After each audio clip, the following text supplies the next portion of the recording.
말씀이 점점 왕성한 공동체라는 제목으로 말씀을 증거하도록 하겠습니다. 자, 오늘 본문은요, 하나님의 말씀이 점점 왕성해가는 공동체의 모습을 보여줍니다. 그래서 7절을 다시 보시면 이렇게 나와 있어요. 하나님의 말씀이 점점 왕성하여 예루살렘에 있는 제자의 수가 더 심히 많아지고 허다한 제사장의 무리도 이 도에 복종하니라. 자, 여기 점점 왕성해진다라고 하는 건 뭘 얘기를 하냐면 하나님 말씀이 살아있다라는 것을 이야기를 합니다. 그래서 말씀이 살아있기 때문에 말씀은 그냥 말씀으로 남아있지 않고요, 말씀이 일을 하기 시작하고 말씀의 어떤 변화를 낳기 시작하는 것입니다. 그래서 어떤 결과가 났습니까? 제자의 수가 심히 많아졌다라고 얘기를 합니다. 오늘 사도행전에 처음으로 이 제자라는 말이 등장을 해요. 그전에는 복음서에만 등장했는데 사도행전에 처음으로 등장합니다. 근데 오늘 본문을 여러분이 보시면 알겠지만 이 제자라는 말이 복음서에서는 주로 어떻게 사용됩니까? 예수님이 직접 뽑은 12제자, 사도행전을 사도들을 이야기를 하죠. 근데 오늘 본문에서는 더 이상 그 12제자에게 국한되지 않고 12제자를 통해서, 사도들을 통해서 예수님을 믿게 된 사람들, 그 사람들을 향해서 제자라고 이야기를 합니다. 그들도 이제는 예수님을 따라가고 예수님을 닮는 그런 사람들이 되었다라고 이야기를 하는 거예요. 이런 사람들이 엄청나게 많아졌다라는 것입니다. 뿐만 아니고요, 그 제자의 무리에 누가 들어갔어요? 제사장들이라고 얘기를 합니다. 제사장. 여러분, 이 제사장이 누굽니까? 예수님을 핍박했던 사람이죠. 예수님을 십자가에 못 박는데 앞장섰던 사람들이 제사장들입니다. 그런데 자발적으로 이들이 핍박자에서 오히려 핍박받는 사람으로, 처음엔 이들이 다 예수 믿는 사람들을 이단이라고 하지 않았습니까? 나사렛 이단이다 그랬는데, 핍박하던 사람에서 자발적으로 핍박을 받는 사람으로 자기가 선택하는 일이 놀랍게 일어난 거예요. 한두 사람들이 아닙니다. 여기 제사장의 무리라고 했어요. 굉장히 많은 사람이 이 말씀 앞에서 복종하고 하나님께로 돌아오는 이런 일이 일어났다라는 것입니다. 여러분, 이것이 어떻게 가능합니까? 가능한 이유는 하나님의 말씀이 살아있기 때문이에요. 하나님 말씀은 살아있습니다. 여러분, 인간의 말도 얼마나 대단한 능력이 있습니까? 그래서 말이 씨가 된다라고 하는 말이 뭐예요? 그 말이 일을 한다라는 거예요. 그래서 우리가 부모님으로부터 좋지 못한 이야기, 어렸을 때일수록 그런 말을 듣게 되면 평생 그 말이 남습니다. 뿐만 아니라 주변에 가까운 사람, 나에게 영향을 미칠 수 있는 사람들로부터 좋지 못한 마음의 상처가 되는 말을 듣게 되면 그 말이 평생 가는 사람들이 있어요. 그래서 그 말의 울타리를 벗어나지 못하고 자기도 의식하지 못한 채로 그 말에 사로잡혀가지고 무의식적으로 나는 이런 사람이야 라고 하면서 그 말에 붙들려서 일평생을 보냅니다. 의식하는 사람들은 어때요? 나는 그런 사람 아니라고 하는 것을 증명하기 위해서 자기 일평생을 자기로 살지 못하고 그 말에 얽매인 사람으로 살아가는 것을 우리는 주변에서 보게 됩니다. 그리고 우리가 어쩌면 우리 자신도 알지 못하는 사이에 그런 사람 되어 있을 수도 있어요. 여러분, 인간이 묶어놓은 그 말에서 벗어날 수 있는 유일한 길은 뭐냐면, 여러분, 인간의 말보다 훨씬 크신 살아계신 하나님의 말씀에 사로잡히는 것, 그 말씀이 내 마음에 새롭게 심겨지게 될 때, 나는 그런 존재가 아니구나 라고 하는 것을 깨닫게 될 때 우리는 거기서 자유하게 되는 것입니다. 하나님 말씀은 이처럼 능력이 있어요. 살아 있습니다. 그래서 히브리서 4장 12절 말씀을 우리 세 번역으로 함께 읽어보겠습니다. 시작. 하나님의 말씀은 살아있고 힘이 있어서 어떤 양날 칼보다도 더 날카롭습니다. 그래서 사람 속을 꿰뚫어 혼과 영을 갈라내고 관절과 골수를 갈라놓기까지 하며 마음에 품은 생각과 의도를 밝혀냅니다. 여러분, 기억하십시오. 하나님의 말씀은 살아 있습니다. 이걸 정말 믿어야 돼요. 그러나 말씀이 정말 살아있는 말씀으로 내게 역사하려면 우리에게 전제 조건이 필요합니다. 그건 뭐냐면, 말씀 앞에 겸손하게 우리 순종하며 나가야 된다는 거예요. 그러나 대부분 말씀이 왜 내 마음 가운데 다른 사람에게는 뭔가 능력 있게 역사하는 것 같은데 왜 나에게는 역사하지 않는가? 그 이유가 뭔지 아십니까? 나도 모르게 말씀을 판단합니다. 말씀에 대한 나의 지식, 나의 경험, 이것을 가지고 말씀을 필터링해요. 나도 모르게 무의식적으로 일어나는 일입니다. 그래서 우리는 말씀 자체가 아니라 말씀에 대한 내 생각을 말씀으로 착각하면서 그렇게 살아가요. 그러니까 아무런 변화도 일어나지 않는 것입니다. 이게 얼마나 강력한지, 마치 이 창과 그다음 화살 이런 것을 뚫지 못하도록 갑옷을 입지 않습니까? 옛날에 전투에. 그것과 같이 나도 모르게 이 갑옷을 쫙 꽉 두르고 있어서 하나님 말씀이 우리 속에 비집고 들어갈 틈이 없는 거예요. 끊임없이 그 말씀을 판단하기 바쁘고 그 말씀에 대한 지식과 경험으로 우리가 말씀이 내 안에 말씀으로 들어오지 못하게 막고 있는 거예요. 여러분, 그래서 아까 디모데후서 이번 주에 암송할 그 말씀도 했지만, 우리 하나님의 말씀이 성령으로 감동된 것이기 때문에 내 지식으로는 절대로 알지 못합니다. 물론 문자의 뜻은 알 수 있죠. 그러나 그 말씀대로 우리가 사라지지 못하는 이유는 내 지식으로 그 말씀을 받아들이기 때문에 그런 거예요. 하나님의 도움이 필요합니다. 하나님의 도움이 필요해요. 그래서 기도해야 되는 거예요. 성령님, 내 마음 속에 나도 모르게 무의식적으로 내 생각과 내 판단으로 하나님의 말씀 앞에 겸손하게 순종하고자 하는 것이 아니라 인간의 생각으로 판단하고자 하는 그런 내 마음 속에 있는 이 교만한 마음, 이것을 주님 무장해제 시켜 주십시오. 성령님 무장해제 시켜 주셔서 이 시간 말씀이 말씀되게 하시고 말씀이 내 안에 말씀으로 역사할 수 있도록 도와주십시오라고 우리가 기도하지 않으면 말씀은 그냥 정보예요. 그냥 아는 거 끄떡끄떡하고, 그러나 내 삶에는 별로 상관이 없는 그런 말씀이 되는 것입니다. 오늘 성령님이 저와 여러분에게 역사하여 주셔서 오늘 말씀이 단지 지식이 아니라, 알고 있는 지적 동의로 끝나는 것이 아니라, 판단으로 끝나는 것이 아니라, 말씀이 여러분 속에 심겨져서, 우리 속에 심겨져서 새로운 역사를 만들어내는 그러한 역사가 있기를 주님의 이름으로 축원합니다. 그럼 말씀이 왕성해지려면 이게 전제돼야 됩니다. 자, 오늘 먼저 살펴볼 것은요, 말씀이 왕성한 공동체에도 갈등이 있을 수 있다라고 하는 것을 우리는 살펴보게 됩니다. 1절에 보면 예루살렘 안에 이 두 파가 있다고 얘기를 합니다. 무슨 파입니까? 헬라파와 히브리파. 헬라파와 히브리파 유대인들이 있었어요. 이 헬라파 유대인은 누구냐면 원래는 유대에서 산 사람들이 아니라 다른 나라에 흩어져서 살던 사람입니다. 그래서 헬라어를 쓰고 그 다음에 헬라 문화에 익숙해져 있는 사람들이에요. 근데 그 사람들이 어느 순간에 유대로 와서 정착해서 살아가는 것입니다. 히브리파 유대인들은 토박이죠. 원래부터 거기서 나고 자라고 했던 사람들입니다. 자, 이전까지는 문제가 없었는데 예루살렘 교회가 폭발적으로 부흥하면서 이제 어떤 사람들도 교회 안에 들어옵니까? 이제 가난한 사람들이 교회 안에 이제 많아지는 거예요. 그 안에 과부들이 대표적입니다. 과부들이 대표적이에요.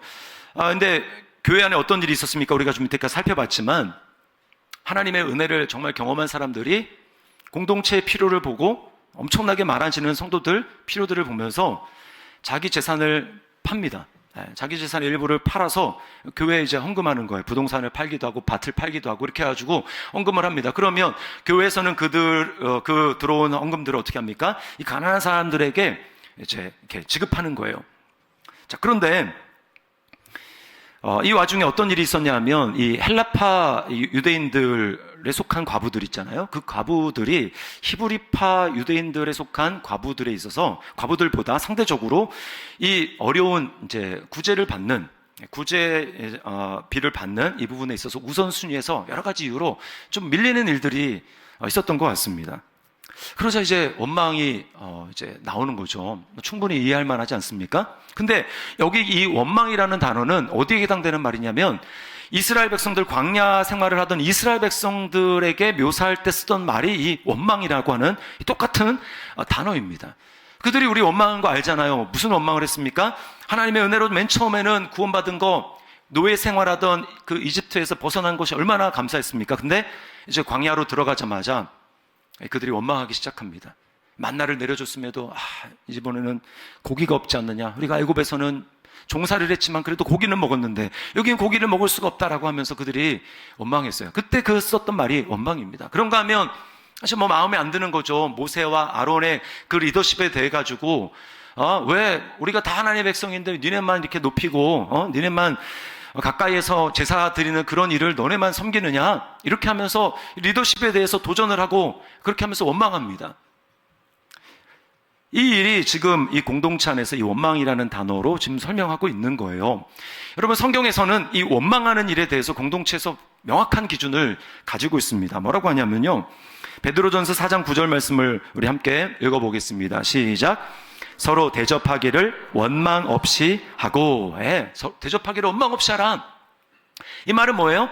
원망 없이 잘하고 있으면 이런 말 할 필요가 없겠죠. 근데 원망하는 일이 실제적으로 일어난다라는 것입니다. 그러니까 원망하지 말라라고 이야기를 하는 거죠. 제가 말씀을 준비하면서 이 초대교회에 있었던 이 사건을 보면서 참 이렇게 위안이 됐어요. 이렇게 초대교회에 엄청난 은혜가 충만하게 부어졌던 이런 초대교회에도 이런 원망이 있었구나, 갈등이 있었구나 라고 하는 것 때문에 좀 위로가 됐었습니다. 여러분, 이 세상에 완벽한 집단도 없고 완벽한 교회도 없습니다. 아멘이십니까? 네. 교회에 대한 우리의 생각을 바꿔야 돼요. 교회에 대한 여러분의 생각을 바꾸셔야 됩니다. 교회는요, 정말 어떤 일정 수준의 이상의 사람들이 모인 라이온스 클럽 같은 데가 아니에요. 라이온스 클럽 들어가려면 뭐 자산 규모가 어느 정도 돼야 되고 뭐 있지 않습니까? 교회는 그런 데가 아니란 말입니다. 교회는 어떤 거예요? 영적으로나 또 정신적으로나 상처 입고 병들고 이런 사람들이 하나님의 은혜로 병고침을 좀 받아보려고, 그런 질병에서 좀 치료해 보려고, 자유해 보려고, 그래서 모인 집단들입니다. 그러니까 다 아파요. 겉으로 보기에는 교양 있게 이렇게 다 앉아있지만, 여러분, 한꺼풀만 속으로 들어가면 다 자기만의 인생사에서 경험한 아픔과 괴로움과 고통이 다 있습니다. 다 있어요. 교회 안에 있는 우리들과 교회 밖에 있는 사람들의 차이는 딱 하나밖에 없습니다. 그건 뭘까요? 똑같이 사실은 다 아프고 병이 들었는데 교회 안에 있는 사람들은 그걸 자각하고 교회에 왔다라는 거고요. 밖에 있는 사람들은 그것을 자각하지 못했거나 자각했는데도 아직 길을 찾지 못하고 있을 뿐입니다. 여러분, 주님이 뭐라고 말씀하셨습니까? 인자가 온 것은 건강한 자를 위해서 온 게 아니고 병든 사람을 위해서 왔다 라고 말씀을 하시죠. 그 말은 그러면 병들지 않는 건강한 사람도 있나 보다, 그 말이 아니고 그것을 자각하지 못하는 사람이 있을 뿐이라는 거예요. 다 병들었다라는 이야기입니다. 이걸 인정하지 않으면 어떻게 됩니까? 계속해서 이런저런 문제를 지적하는 거예요.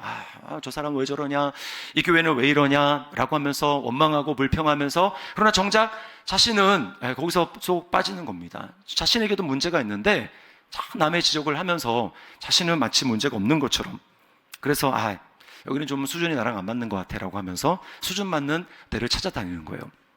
평생 못 찾습니다. 평생.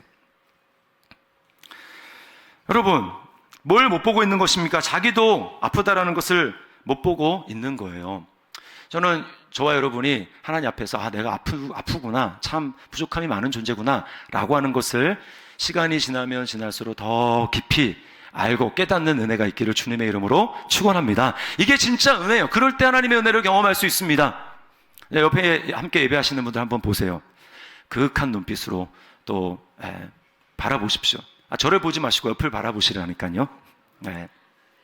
우리 그분을 향해서 이렇게 말하도록 합시다. 당신에게도 소망이 있습니다. 우리 한번 인사하도록 하겠습니다. 당신에게도 소망이 있습니다. 네, 저에게도 소망이 있습니다. 저에게도. 여러분, 이 말씀이 왕성한 공동체는 그럼 이런 갈등을 어떻게 해결합니까?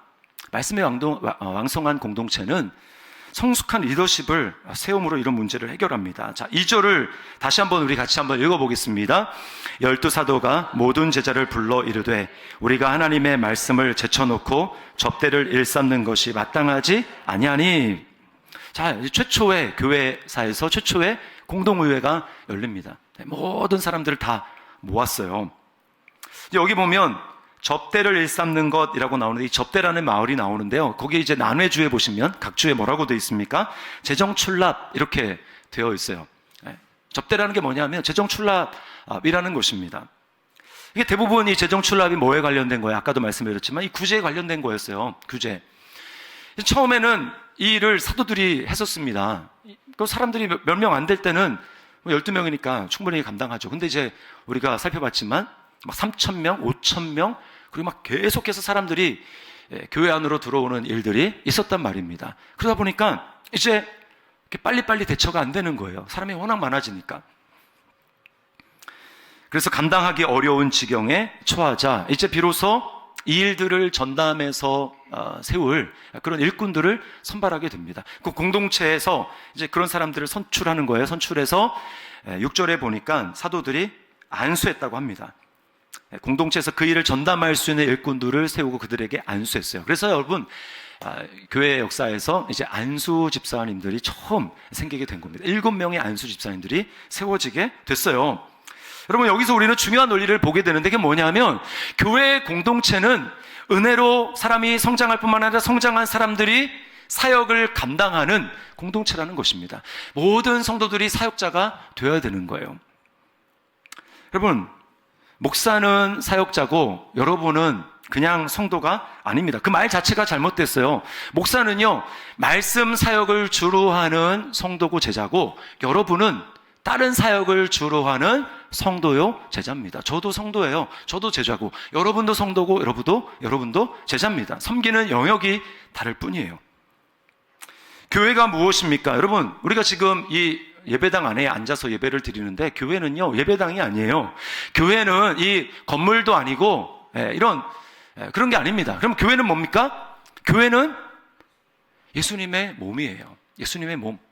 머리이신 예수님, 당신이 나의 머리이십니다. 나의 주인이십니다. 나의 왕이십니다. 나는 당신의 통치를 받습니다. 라고 고백하는 사람들, 그렇게 고백하는 사람들이 형성한 머리 되신 주님의 몸이 교회인 거예요. 그리고 우리가 같이 몸이지만 우리 한 사람 한 사람은 그 몸의 한 부분을 이루는 지체입니다. 그래서 어떤 사람은 손, 어떤 사람은 눈, 어떤 사람은 여러 가지 필요에 따라서 정확하게 모르지만 그렇게 하는 거죠. 그리고 몸이 되면 그 몸을 위해서 자기가 할 수 있는 걸 가지고 섬기게 되는 것입니다. 몸을 위해서 일을 하게 되는 것이죠. 이게 사역이에요, 사역. 여러분, 오늘 4절에 보면 집사님들을 세운 다음에 사도들이 뭐라고 얘기합니까? 우리는 오로지 기도하는 일과 말씀 사역에 힘쓰니라. 여기 말씀 사역에 힘쓴다라고 할 때 이 사역이 헬라어로 디아코니아라는 말입니다. 디아코니아. 그러니까 섬김이라는 뜻이에요. 섬김. 여기서 디컨이라는 집사가 나온 겁니다. 섬기는 거예요. 자, 그런데요, 1절에 구제라는 말이 나오지 않습니까? 구제. 그 구제에 빠졌다라고 할 때 그 구제라는 말도 구제라고 번역이 됐지만 이 원래 단어는 뭐냐면 디아코니아라는 똑같은 말입니다. 그러니까 말씀 사역할 때 그 사역이라는 말과 구제라는 말의 그 섬김이 똑같은 섬김이라는 거예요. 그럼 무슨 얘기입니까? 말씀으로 공동체를 섬기든지 아니면 구제로 섬기든지 주님의 몸을 세우는 똑같은 사역이라는 거예요. 이 일에 우리가 쓰임받는 사역자들이 되어야 된다라고 하는 것입니다. 제가 감사한 것은 우리 교회에 많은 우리 성도님들이 주님의 몸을 섬기기 위해서 이 사역에 동참하고 있다는 것이 참 감사합니다. 이런저런 사역을 감당하고 있어요. 그런데요, 좀 더 중요한 책임을 감당하기 위해서 감당할 일꾼들이 필요합니다. 그래서 우리가 이제 6월 첫째 주가 되면 이제 창립 7주년을 맞아요. 창립 7주년을 맞는데 공동체와 좀 더 원활한 소통을 하고 또 교회가 나아갈 크고 작은 그런 방향들을 결정하기 위해서 임직자 투표를 하려고 합니다. 중직자 투표를 하려고 해요. 이번에는 장로님은 이제 뽑지 않고 안수 집사님들과 그리고 권사님들을 이제 뽑으려고 합니다. 그래서 제가 4월 중으로 이제 뽑힐 만한 적절한 그 기준을 마련하고 그 기준에 부합한 후보들을 추려서 이제 알려드릴 겁니다. 그러면 이제 6월 달에 우리가 다 모이는 거예요. 공동회에 들어갈 자격은 세례받은 성도 이상입니다. 세례받은 성도들이 모여서 누가 우리 더시티 사랑의 교회에 정말 오늘 안수 집사님들처럼 교회의 중직을 맡아서 나아갈 수 있을까? 이걸 이제 투표하게 되는 것이죠. 우리 기도해야 됩니다. 여러분, 이렇게 교회의 성숙한 리더십을 세우는 가장 중요한 이유 중에 하나는 뭐냐면 본질에 집중하기 위해서 그런 거예요. 본질에 집중하기 위해서. 자, 4절을 다시 한번 봅시다. 같이 한번 읽습니다. 시작.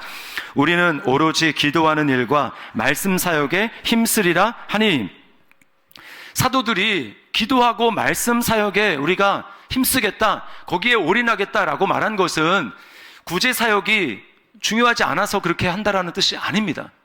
구제 사역도 중요한 일이지만 그러나 교회 사역의 정말 우선순위 어떤 것이 더 기반이 되는가라고 하는 것을 따졌을 때 여러분 모든 사역들은 다 하나님의 은혜를 경험해야 우리가 할 수 있는 것 아닙니까? 그러려면 말씀과 기도가 너무나 중요하다는 것이죠. 거기에 전념해서 그 말씀과 기도를 통해서 공동체에 말씀하시는 하나님의 은혜를 통해서 하나님의 음성을 들어서 이렇게 나가야 되는 거구나, 우리가 한 공동체를 이렇게 나가야 되는 거구나 라고 하는 것을 우리가 하나님의 음성을 들을 때에 거기서 섬길 수 있는 힘과 능력과 에너지가 나오기 때문에 우선순위를 따라서 그렇게 한다라는 거예요. 그래서 본질에 집중하겠다라는 것입니다. 여러분, 우리 각자가 물론 성경이 있고 우리 안에 예수님을 믿으며 성령님이 계셔서 우리 개인적으로 얼마든지 경건 생활 할 수 있어요. 그러나 중요한 것 있습니다. 그건 뭐냐면 하나님은 교회를 세우시고 교회에 말씀을 전하는 목사를 세우세요. 그리고 그 공동체가 함께 나아가야 될 방향을 하나님이 반드시 말씀하십니다. 그리고 그 위에 개인의 경건 또 하나님과 교제하는 것, 이것이 있는 거예요. 예를 들어 보겠습니다. 지난번에도 제가 특세 때 한번 말씀을 드린 것 같은데 시계를 예를 들어 보겠습니다. 자, 시계가 이제 초침이 움직이는 그런 시계가 있다고 한번 생각을 해보세요. 자, 그러면 시계에는 뭐가 있습니까? 시침이 있고 분침이 있고 초침이 있어요. 그 시계가 이 세 가지가 잘 맞물려 돌아가야지 그 시계는 잘 맞는 겁니다. 근데 그 시계에서 가장 중요한 건 뭐냐?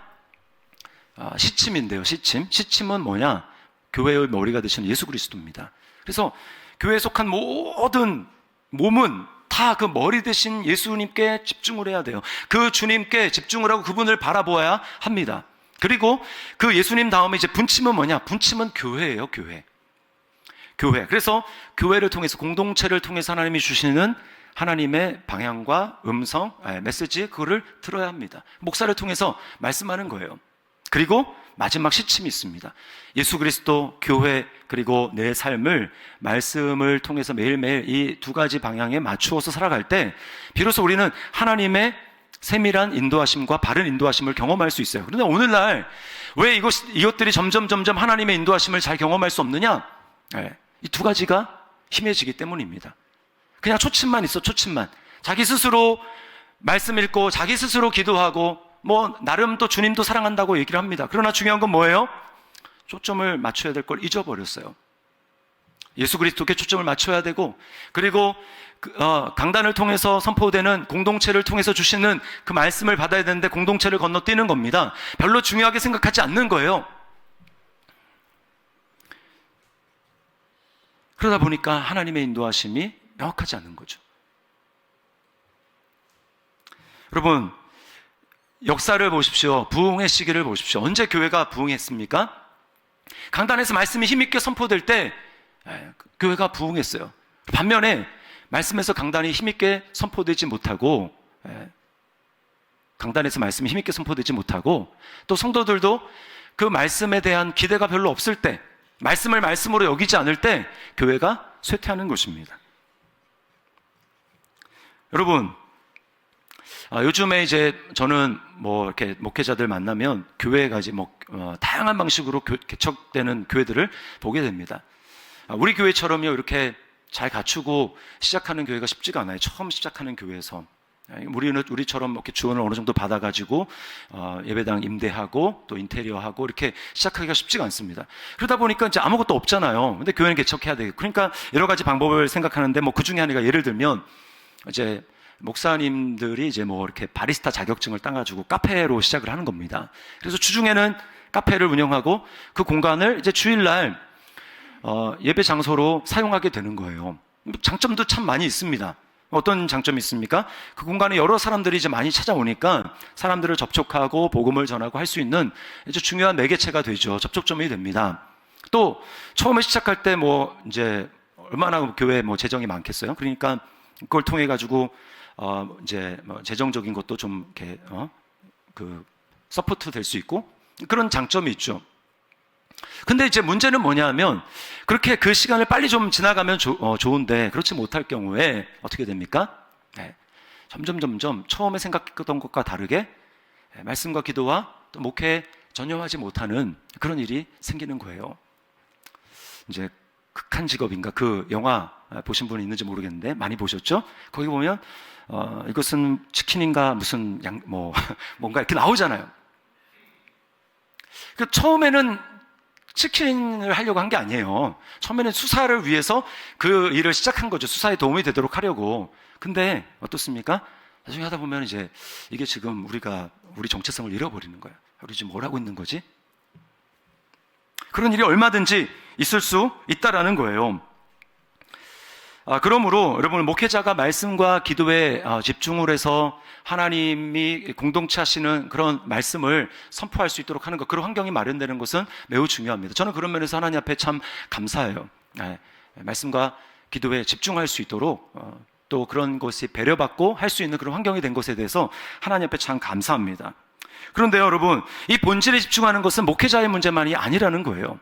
성도들도 마찬가지입니다. 여러분, 한 사람 한 사람이 다 마찬가지예요. 특별히 어떤 섬김을 하는 분들은 더 그렇습니다. 오늘 본문에 등장하는 7 집사님들을 보십시오. 그 7 집사님들 중에 5명, 뒤에 나오는 5명은 이제 사도행전도 그렇고 신약 성경에 전혀 그 다음에 이름이 안 나와요. 그러나 앞에 언급된 이 2분, 스데반과 빌립 집사님은요, 사도행전에 그분들의 행적이 나옵니다. 이분들은요, 구제 사역만 열심히 한 게 아니었어요. 이분들이 얼마나 성령이 충만했냐면 말씀을 완전히 그냥 말씀의 통달이었습니다. 말씀의 통달. 그래서 이 사람들이 한 사역만 보면 사도인지 아니면 뭐 집사인지 구분이 잘 되지 않아요. 사도행전 7장, 이제 다음 주에 다룰 건데요, 사도행전 7장에 보면 이 7장 전체가 스데반 집사님의 설교입니다. 한 장에 그냥 구약 성경 그리고 사복음서, 예수님의 사역을 그냥 한 장으로 끝내버려요. 완전히 통달입니다. 50절에 그냥 다 구약의 전체 역사와 그 다음에 예수님의 사역이 다 들어가 있어요.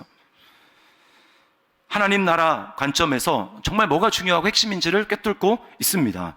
뿐만 아니라 지식적으로만 그런 게 아니라 기적과 능력을 행했어요. 자, 8절 말씀을 보세요. 8절 같이 한번 읽습니다. 시작. 스데반이 은혜와 권능이 충만하여 큰 기사와 표적을 민간에 행하니. 여러분, 그러니까 이분들이 한 사역을 통해서 정말 하나님의 나라가 임하게 되고 그렇게 됐다라는 얘기입니다. 본질이 잘 드러났어요. 여러분, 본질이 무엇입니까? 우리가 추구해야 될 본질, 앞에 있는 목사나 여러분이나 동일하게 추구해야 될 본질이 무엇입니까? 그것은 바로 오늘 본문에 여러 번 나오는 충만입니다. 충만, 성령의 충만. 3절에 보면 성령과 지혜가 충만하여라고 나오고 5절에는 믿음과 성령이 충만한 사람이라고 얘기하고 8절에는 은혜와 권능이 충만하다고 이야기를 합니다. 성령의 충만, 이게 바로 교회와 성도의 본질이에요. 뭐가 본질이라고요? 성령의 충만. 그냥 저는 예수님 믿습니다. 그게 아닙니다. 제가 말씀을 드리지만 예수님이 우리를 위해서 십자가에 피 흘리시고 우리가 예수 믿은 이유는 그냥 예수 믿는 걸로 끝나는 게 아닙니다. 구원받게 하기 위해서, 그냥 구원만 받게 하기 위해서, 천국에 들어가기 위해서 주님이 우리를 위해서 죽으신 게 아니에요. 그럼 뭡니까? 우리 안에 성령님을 주시기 위해서, 예수님의 영을 부어주시기 위해서 예수님이 십자가에서 피 흘리신 거, 우리 죄를 씻어주신 겁니다. 그러면 정말 중요한 건 뭐예요? 그 다음이죠. 내가 성령을 받은 사람으로서 내 안에 성령이 충만한가? 내가 성령님의 인도하심을 받고 있는가? 성령을 받았는데 이 땅에서 예수로 충만하고 그 은혜와 감격으로 충만하고 감사가 충만하고 하나님 나라에 대한 소망이 충만하고 이렇게 성령으로 충만하지 않고 그냥 이전과 다른 모습으로 살아간다면 여러분, 예수님이 십자가에서 피 흘리신 이유가 도대체 어디 있습니까? 우리가 성령을 받았다고 하는데 성령 받은 이유가 어디 있어요? 성도의 본질은요, 그냥 나 예수 믿습니다, 아닙니다. 성령의 감동하심을 따라서 말씀을 볼 때 그 말씀이 그냥 단지 문자가 아니라 나를 향해서 말씀하신 하나님의 음성으로 우리가 들을 수 있어야 되고, 그리고 내 마음 가운데 살아서 역사하시는 그 성령님의 능력이 이 당시에 살았던 성도들이나 지금의 나나 다르지 않구나, 그렇게 해서 내 삶을 통해서 하나님의 역사가 펼쳐지고 나를 통해 하나님의 나라가 이루어지는구나 라고 하는 것을 우리가 삶에서 경험할 수 있어야 돼요. 그런데 예배 드리는 데 뿐만 아니고 예배 드린 다음에 세상에 나아가서는 정말 세상 사람들과 별로 다를 것이 없는 삶을 우리가 살아간다면 여러분, 우리 정말 성령 받은 사람 맞습니까? 예수님을 믿었는데도 삶에 변화가 없고 예수님을 믿었는데도 내 삶에 하나님 역사가 나타나지 않는다면 우리는 좀 심각하게 고민해 봐야 됩니다. 여러분, 성령 충만이 뭐예요? 성령 충만은 예수로 충만한 것입니다.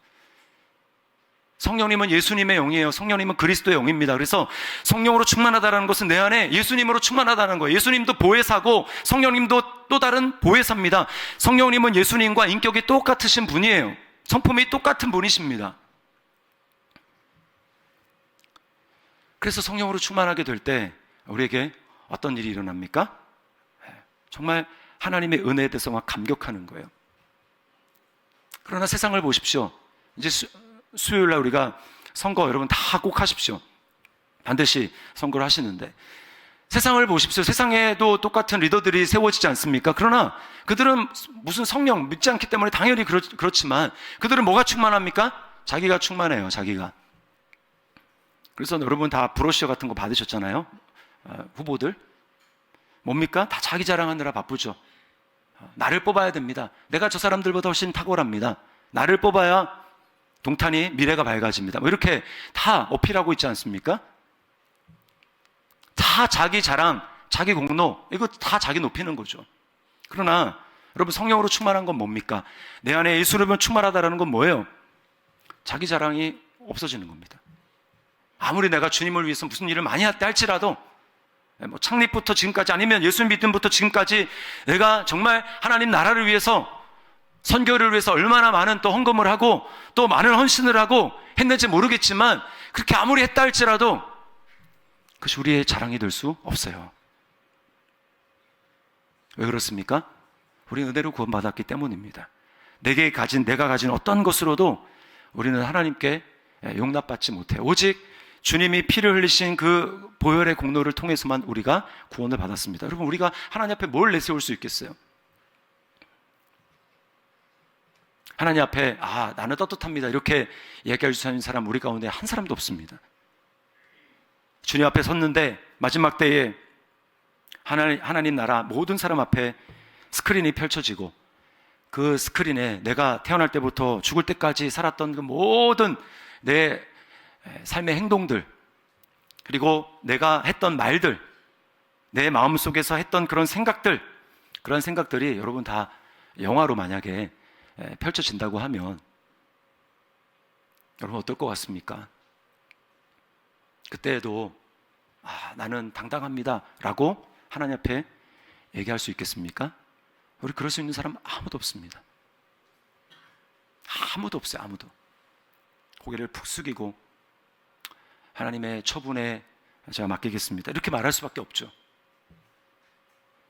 그러나 그런 우리를 예수님이 우리를 위해서 피 흘려 주셔서 우리의 죄를 다 덮어주시고 우리 하나님의 자녀로 삼아주신 오직 은혜로 구원을 얻었기 때문에 여러분 우리 안에 예수님으로 점점 충만해지고 그 은혜를 생각할 때마다 하나님 앞에 감격하고 감사하고 어떻게 나 같은 사람이 구원받을 수 있습니까? 어떻게 저 사람이 아니라 저 사람 아직 예수님을 믿어지지도 않는다고 얘기를 해도 안 믿는다고 그렇게 얘기를 하고 하는데 어떻게 나는 이 예수님이 믿어질 수 있습니까? 어떻게 보이지도 않는 하나님 나라가 믿어질 수 있습니까? 어떻게 말씀이 믿어질 수 있습니까? 왜 나에게 이런 은혜를 주셨습니까? 라고 하면서 여러분 하나님 앞에 눈물을 흘리고 코끝이 찡해지고 막 마음에 감격이 넘치고 여러분 이게 바로 성령 충만 아니겠습니까? 여러분에게 이런 은혜가 있습니까? 옛날에 있었는데 지금 없다면 여러분 그게 정상이 아닙니다. 성도들은 이 은혜로 살아가는 거예요. 성령으로 충만하다라는 것은 내가 죄인됨을 더 깊이 깨닫는다라는 것입니다. 내가 죄인됨을 더 깊이 깨닫기 때문에 주님의 은혜가 나에게 더 크구나라고 하는 것을 이전보다 더 깊이 깨닫고 하나님 앞에 이전보다 더 큰 감사와 감격을 가지고 예배하고 주님을 찬양하고 어떻게 하면 내가 내 남은 생애를 주님을 위해서 살아갈 수 있을까? 그렇게 살아가는 거예요. 이게 바로 성령이 충만합니다. 이게 본질이에요. 이것이 바로 교회의 본질이고 이것이 성도의 본질인 것을 여러분 믿으시기를 주님의 이름으로 축원합니다. 그렇기 때문에 만약 그렇지 않다면 여러분 회복해야 되고요. 하나님의 은혜를 구해야 됩니다. 성령 충만. 이것은 뭐 기독교 누구 엘리트들만 받는 게 아니에요. 성령으로 충만한 것, 우리 안에 예수로 충만한 것은 하나님이 성도들에게 주신 특권이고 우리가 다 믿음으로 그렇게 살아야 하는 것입니다. 예수로 충만해서 살아야 하는 것입니다. 이것이 본질이에요. 여러분 기억하십시오. 여러분 가운데 혹시 공동체에 실망해서 주님을 알아가는 데 있어서 걸음을 멈춘 분 있습니까? 여러분 다시 회복해야 됩니다. 말씀이 왕성한 교회에도 갈등이 있을 수 있고 어려움이 있을 수 있어요. 그러므로 여러분 우리의 본질을 추구하며 나갑시다. 앞에 있는 목사나 여러분이나 똑같이 주님, 나의 본질은 내 안에 계시는 예수님입니다. 내 안에 계시는 예수님이 충만한 것입니다. 날마다 성령의 인도하심을 따라서 살아계신 하나님과 동행하며 그 하나님의 음성을 들으며 하나님의 뜻이 내 삶을 통해서 이루어지고 그것을 경험하며 또 그것을 간증하며 하나님 나라를 이 땅에서 누리며 살아가는 것입니다. 주님, 우리에게 이런 일이 충만하게 있게 도와주시고 그래서 성도들이 계속해서 성장하고 우리 안에 성숙한 영적인 리더십들이 계속해서 배출되는 그러한 놀라운 역사, 말씀이 점점 왕성해지는 공동체 되고 또 저와 여러분들 될 수 있기를 주님의 이름으로 축원합니다. 우리 말씀을 기억하면서 그 사랑 얼마나 이 찬양 하나님 앞에 드렸으면 좋겠어요. 다 표현 못해도, 다 고백 못해도, 다 알 수 없어도, 다 담지 못해도 중요한 건 내가 갈망하며 주님을 알아가기를 힘쓰고 이전보다 주님께 더 가까이 나아가고 이전보다 더 주님을 사랑하고 그렇게 가고 있느냐라고 하는 것입니다. 이 시간 이 찬양 우리 하나님 앞에 우리의 믿음의 고백으로 드렸으면 좋겠습니다.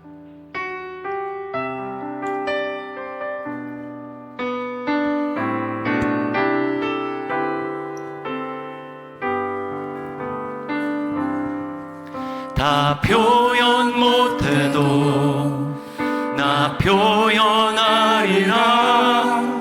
다 고백 못해도 나 고백하리라.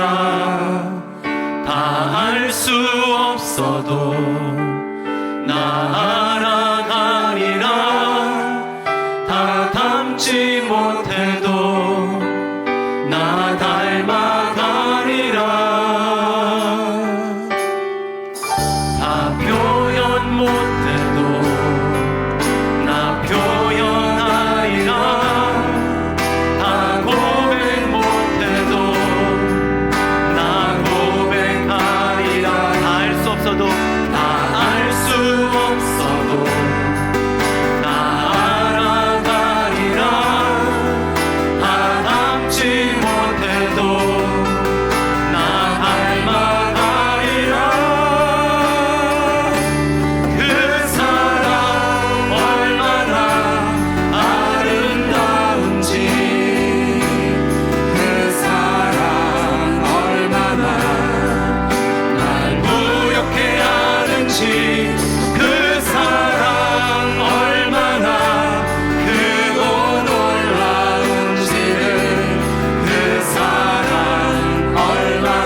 말씀을 기억하면서 하나님 앞에 기도했으면 좋겠습니다.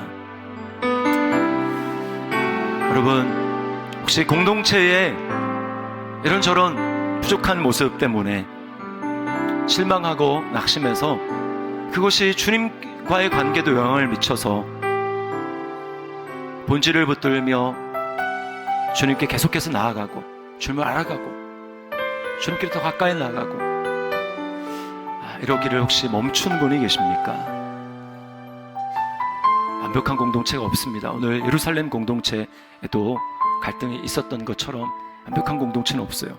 그러므로 다시 주님을 바라보시고 주님께로 나아가야 합니다. 우리는 본질을 붙들어야 됩니다. 본질은 머리 되시는 주님이고 우리가 그 주님으로 충만하는 거예요. 그냥 내가 예수님 믿습니다 이게 아니고 내 안에 그 주님으로 충만한 겁니다. 주님에 대한 사랑이 전부 다 깊어지는 것입니다. 내가 얼마나 연약한 존재인지, 내가 얼마나 주님 아니면 소망이 없는 존재를 이전보다 훨씬 더 깊이 깨닫는 것입니다.